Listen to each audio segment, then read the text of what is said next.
Acte 15h36 17h34. Après quelques jours, Paul dit à Barnabé, « Revenons visiter nos frères dans toutes les villes où nous avons proclamé la parole du Seigneur, pour voir comment ils vont. » Barnabé voulait emmener aussi Jean, qui s'appelait Marc. Mais Paul estimait qu'il ne fallait pas emmener avec eux celui qui les avait quittés en Pamphylie et ne les avait pas suivis à leur œuvre. Il y eut donc un désaccord, au point qu'ils se séparèrent. Barnabé, emmenant Marc avec lui, s'embarqua pour Chypre. Quant à Paul, il choisit Silas et partit, recommandé par les frères à la grâce du Seigneur. Il traversa la Syrie et la Cilicie, fortifiant les églises. Chapitre 16. Il parvint aussi à Derbé et à Lystre. Il y avait là un disciple, nommé Timothée, fils d'une femme juive croyante, mais d'un père grec.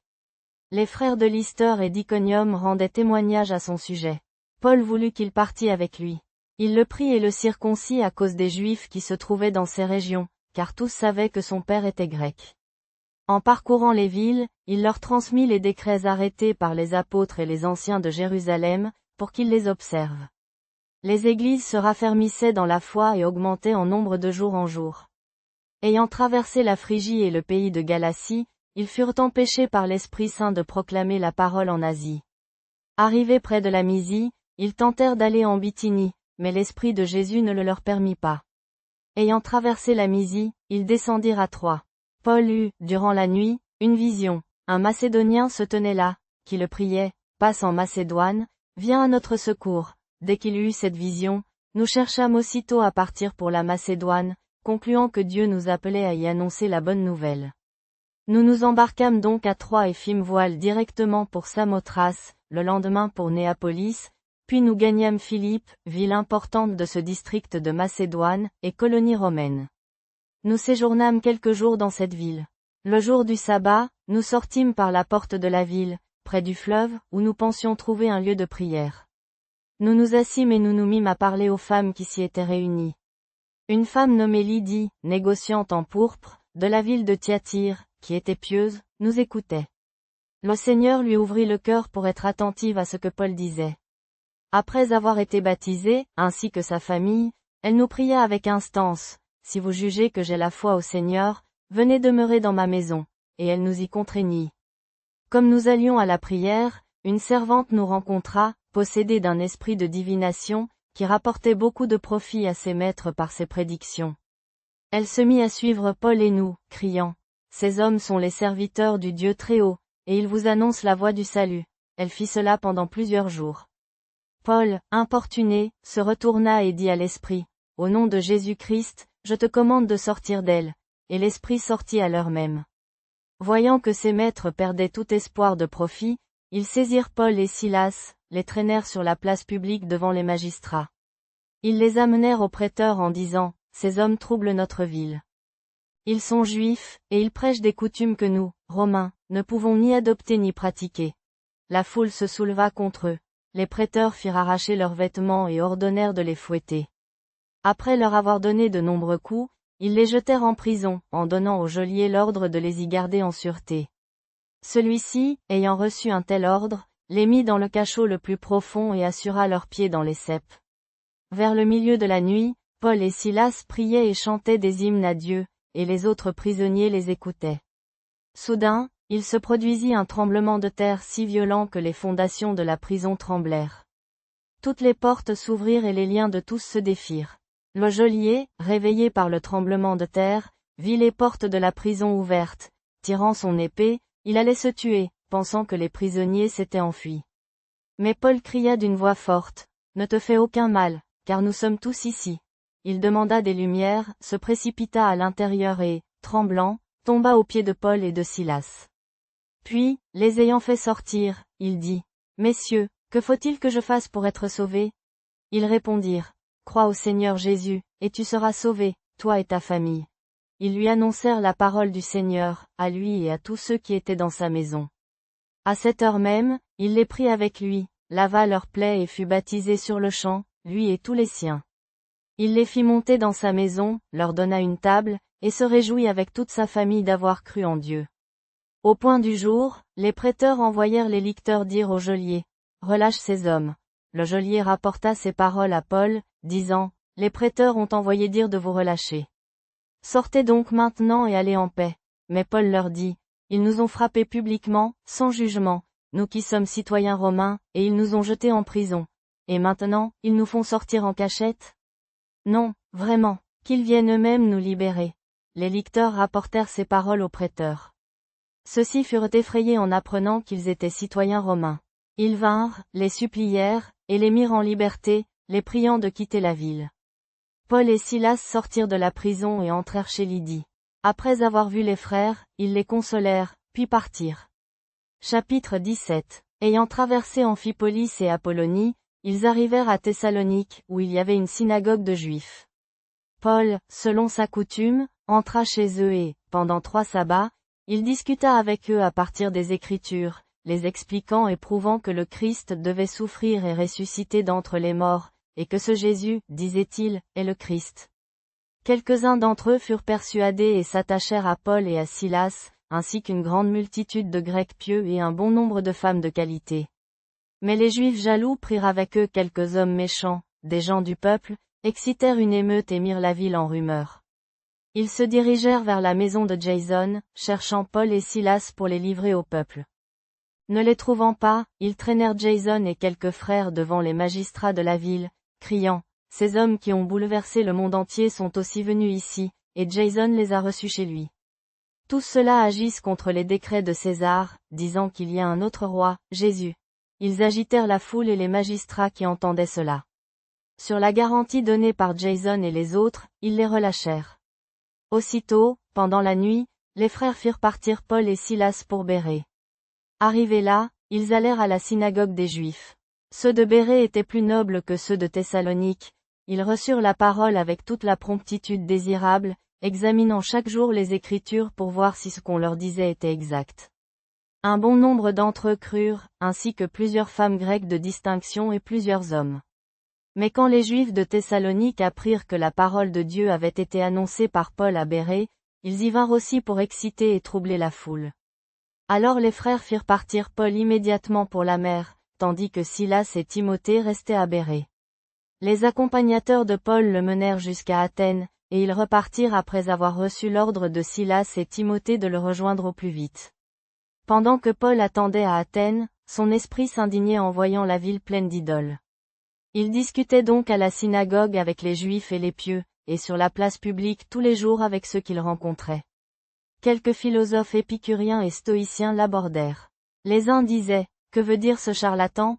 D'autres, « Il semble être un prêcheur d'étranges divinités. » Car il annonçait Jésus et la résurrection.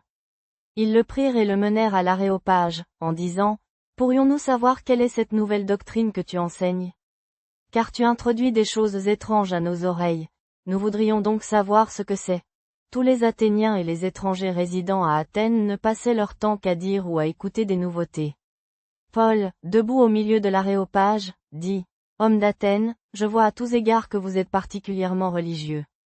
Car en parcourant votre ville et en examinant vos monuments sacrés, j'ai même trouvé un autel sur lequel était inscrite cette mention, à un Dieu inconnu. Eh bien, ce Dieu inconnu que vous révérez sans le connaître, c'est lui que je vous annonce. Le Dieu qui a fait le monde et tout ce qui s'y trouve, lui, le Seigneur du ciel et de la terre, n'habite pas dans des sanctuaires faits de mains d'hommes. Il n'a pas besoin d'être servi par des mains humaines, comme s'il manquait de quelque chose, lui qui donne à tout la vie, le souffle et toutes choses. D'un seul homme, il a fait tout le genre humain pour habiter sur toute la face de la terre, fixant les temps déterminés et les limites de leurs habitations. Il a fait cela pour qu'ils cherchent Dieu, pour voir s'ils peuvent le trouver en tâtonnant, bien qu'il ne soit pas loin de chacun de nous. Car en lui nous avons la vie, le mouvement et l'existence, comme l'ont dit aussi vos poètes, nous sommes de sa race. Étant donc la race de Dieu, nous ne devons pas croire que la divinité soit semblable à de l'or, de l'argent ou de la pierre, sculptée par l'art et l'imagination des hommes. Les temps d'ignorance, Dieu les a certes laissés passer, mais maintenant il annonce aux hommes que tous, en tout lieu, ils doivent se repentir. Car il a fixé un jour où il jugera le monde avec justice, par l'homme qu'il a destiné à cet effet, et il a donné à tous une preuve certaine en le ressuscitant des morts. Quand ils entendirent parler de la résurrection des morts, les uns se mirent à rire, d'autres dirent, « Nous t'écouterons là-dessus une autre fois. » Ainsi donc Paul quitta leur assemblée. Mais quelques hommes s'attachèrent à lui et crurent, parmi lesquels Dénis l'Aréopagite, une femme nommée Damarie, et avec eux quelques autres. Chapitre 18. Après cela, Paul quitta Athènes et vint à Corinthe. Il trouva un juif nommé Aquilas, originaire du Pont, qui venait d'arriver d'Italie avec sa femme Priscilla, car Claude avait ordonné à tous les juifs de quitter Rome. Il se joignit à eux. Comme il exerçait le même métier, il demeura chez eux et travaillait, car ils étaient fabricants de tentes. Chaque sabbat, il discutait à la synagogue, essayant de persuader juifs et grecs. Quand Silas et Timothée furent arrivés de Macédoine, Paul se consacra entièrement à la prédication, attestant aux Juifs que Jésus était le Christ. Mais comme ils s'opposaient et blasphémaient, il secoua ses vêtements et leur dit, « Que votre sang retombe sur vos têtes. Je suis pur. Désormais, j'irai vers les païens. » De là, il se retira chez un certain Titius Justin, un homme pieux, qui vénérait Dieu et dont la maison jouxtait la synagogue. Crispus, le chef de la synagogue, crut au Seigneur avec toute sa famille. Beaucoup de Corinthiens, qui l'entendaient, crurent aussi et furent baptisés. Le Seigneur dit à Paul, une nuit, dans une vision, « Ne crains point, mais parle, et ne te tais point. Car je suis avec toi, et nul ne mettra la main sur toi pour te faire du mal, car j'ai beaucoup de peuple dans cette ville. » Il demeura là 1 an et 6 mois, enseignant la parole de Dieu parmi eux. Lorsque Galion était proconsul de l'Achaïe, les Juifs, de concert, se soulevèrent contre Paul et le menèrent au tribunal, disant, « Cet homme incite les gens à adorer Dieu contrairement à la loi. » Paul s'apprêtait à répondre, mais Galion dit aux Juifs, « Si c'était une injustice ou un méfait grave, Juifs, je vous écouterais patiemment. Mais s'il s'agit de disputes sur des paroles, des noms et votre loi, arrangez cela entre vous. Je ne veux pas être juge en pareilles affaires. » Et il les expulsa du tribunal. Alors tous les Grecs saisirent Sosthène, le chef de la synagogue, et le battirent devant le tribunal. Galion n'en eut cure. Paul resta encore un certain temps, puis il prit congé des frères et s'embarqua pour la Syrie, avec Priscilla et Aquilas, après s'être fait raser la tête à Sanchéré, car il avait fait un vœu. Ils arrivèrent à Éphèse. Paul y entra dans la synagogue et discuta avec les Juifs. Bien qu'ils le priassent de rester plus longtemps, il refusa. Mais il prit congé d'eux en disant, « Si Dieu le veut, je reviendrai vers vous. » Puis il s'embarqua pour Césarée, monta à Jérusalem, salua l'Église, et descendit à Antioche.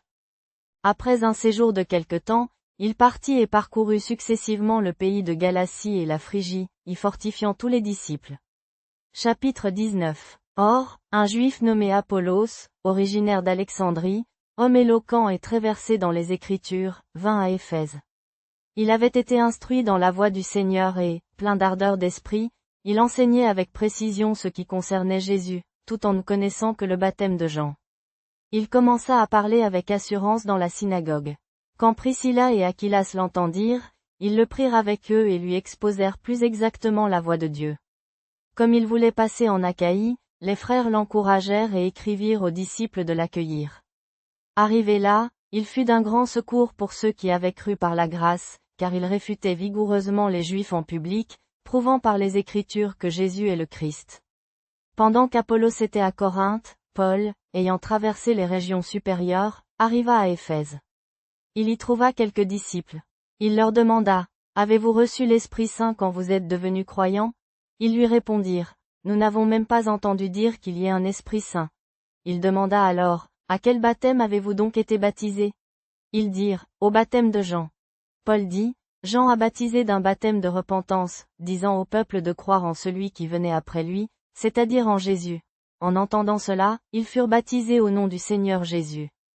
Quand Paul leur eut imposé les mains, l'Esprit Saint vint sur eux, et ils se mirent à parler en langue et à prophétiser. Ils étaient en tout une 12aine d'hommes. Il entra dans la synagogue et y parla avec assurance pendant 3 mois, discutant et persuadant au sujet du royaume de Dieu. Partagez vos prières dans les commentaires.